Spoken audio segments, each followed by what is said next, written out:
mesure que les enfants grandissent, un par un, ils reçoivent une vision de la profession qu'ils désirent exercer.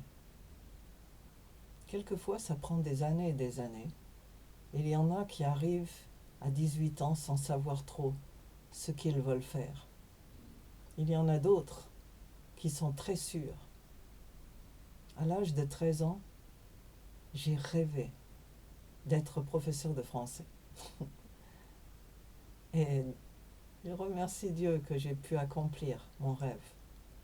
Je suis devenu professeur de français, chercheur, et j'ai passé une vie fantastique qui continue d'ailleurs.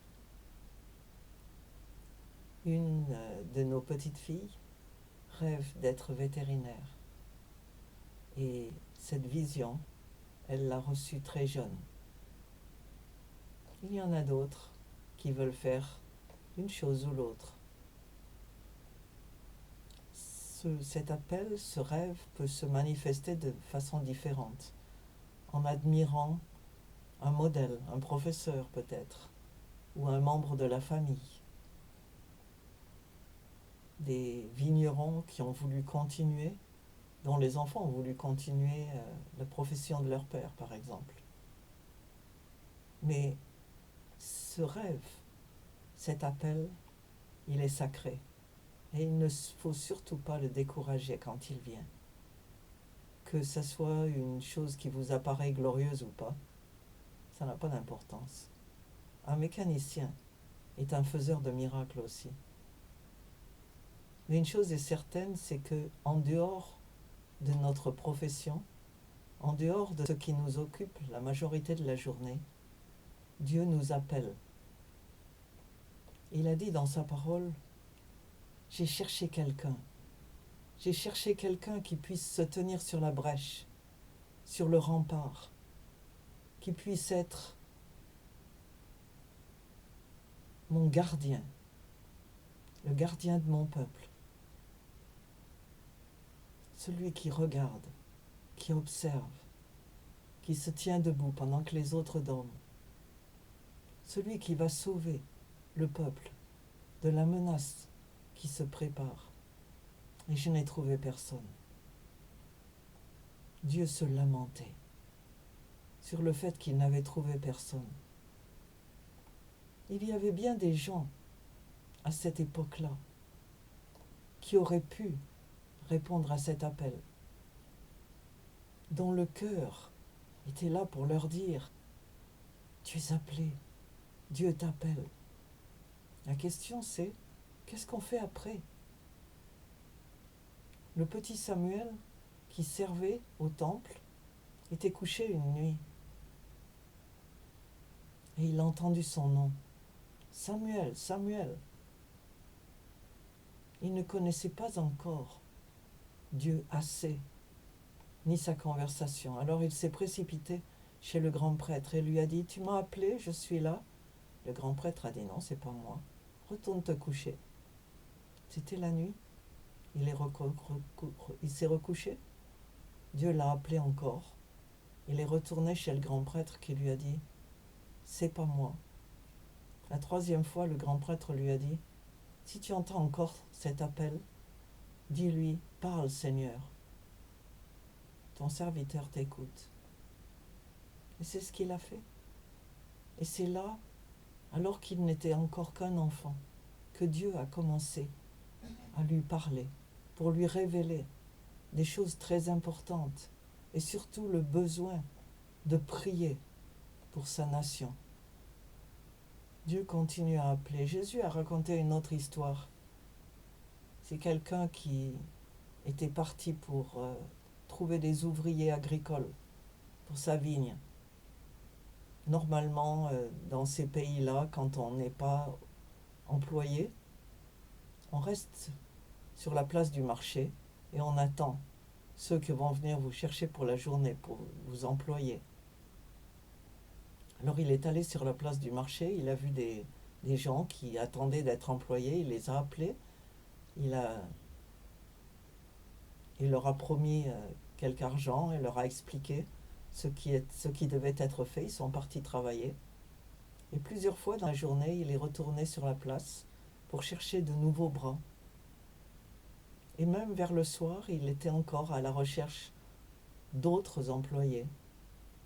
Et tous ces gens ont été volontaires, ils ont accepté d'aller travailler dans sa vigne.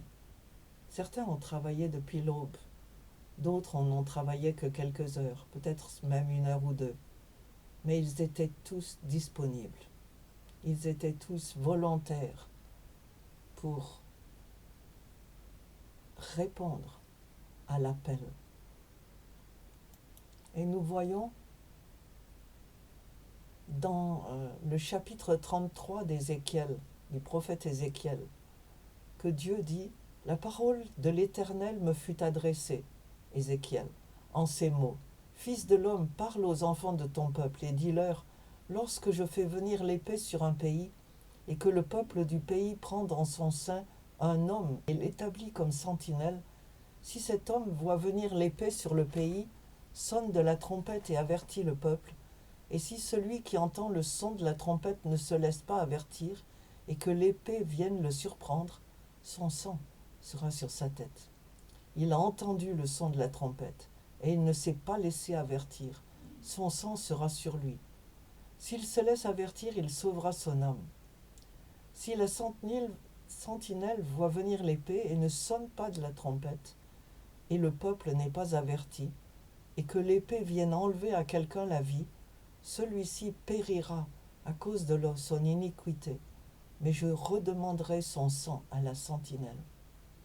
Et toi, fils de l'homme, je t'ai établi comme sentinelle sur la maison d'Israël.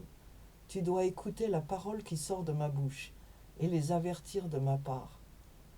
Quand je dis au méchant, « Méchant, tu mourras », si tu ne parles pas pour détourner le méchant de sa voie, ce méchant mourra dans son iniquité, et je te redemanderai son sang.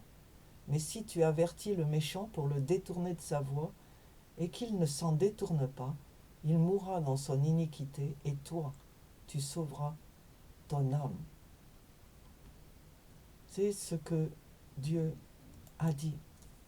Dieu cherche des volontaires pour être des sentinelles debout sur le rempart, qui avertissent les autres. C'est comme les gens dans nos pays qui sont recrutés pour faire partie de l'intelligence, pour être des espions, ceux qui regardent, ceux qui cherchent, ceux qui observent et qui révèlent ce que les autres ne savent pas. Dieu cherche à nous recruter. Il nous a créés pour son plaisir. Mais la question c'est, que faire? Premièrement, il faut entendre l'appel de Dieu. Et pour entendre son appel, il faut être attentif. Il ne faut pas se laisser éparpiller. Il faut être à l'écoute de la voix de Dieu, dans sa parole d'abord, et puis dans les circonstances. Savoir que Dieu parle encore aujourd'hui. Ensuite, il faut accepter de se rendre disponible. Si vous êtes trop emboîté dans vos emplois du temps, dans vos routines, et que vous ne voulez pas être détourné de tous les plans que vous avez faits pour la journée, vous ne pouvez pas être disponible pour répondre à l'appel de Dieu. Troisièmement, il faut réaliser l'urgence de l'appel. Vous ne le voyez peut-être pas, mais nous vivons dans des temps qui sont mauvais. Nos nations sont au bord de l'abîme. Et il faut être conscient du fait que Dieu n'est pas heureux de cette situation. Dieu veut sauver le monde. Ce n'est pas le plan de Dieu que nous allions en enfer. C'est le plan de Dieu que tout le monde soit sauvé. Mais pour ça, il faut qu'il y en ait qui disent cela aux autres, qui servent à avertir les autres. Et ne pas faire comme les prophètes des temps passés le faisaient trop souvent. « Oh, tout va bien, tout va bien !» au lieu de dire la vérité aux gens. Le prophète Jérémie a dit la vérité à ses contemporains, et ça ne lui a pas bien réussi du point de vue humain.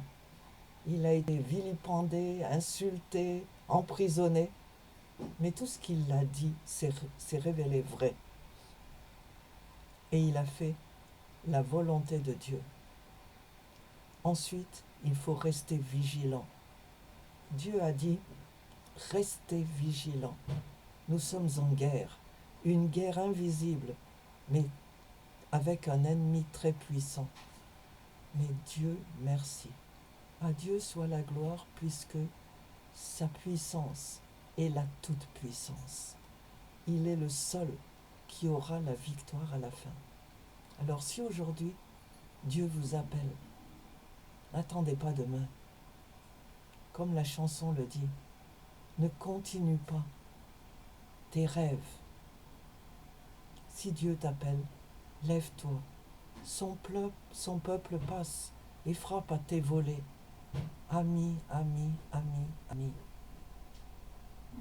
Dieu t'appelle, alors réponds et suis-le, comme ses disciples l'ont fait, hier, avant-hier, aujourd'hui et demain.